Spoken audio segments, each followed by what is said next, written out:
అందరికీ మా ప్రత్యేక వందనాలు తెలియజేస్తున్నాం. ముందున్న కాలం అంతట్లో కూడా మనము మన ఐక్యతను కొనసాగింపజేస్తూ దేవుని రాజ్యము కట్టుకు దేవుని రాజ్యము అనేక నడిపించినకు మన వంతులు ఐక్యత కలిగేటువంటి సహవాసంతో మనం ముందుకు వెళ్ళాలని దేవుని నామంలో కూడి వచ్చిన మీ అందరికీ కూడా మా హృదయపూర్వక వందనాలు తెలియజేస్తూ ఉంటున్నాము. అందరికీ వందనాలు. Thank you very much.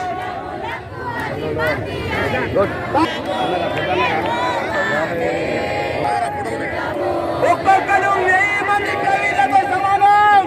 ప్రభుత్వం వారు నాయకులు అధికారులుగా గమనించాలని మేము క్రైస్తవుల పక్షాన కోరుచున్నాము. ఈ తెలంగాణ రాష్ట్రమే కాదు, భారతదేశం అంతా కూడా అనేక ప్రజలు లేవబోతున్నారు. అనేక ప్రజలు వేచి ఉన్నారు. ఇంకా జేసీ కావాల కుటుంబం ప్రవీణ పగడాల మిస్సెస్ గారు పిల్లలు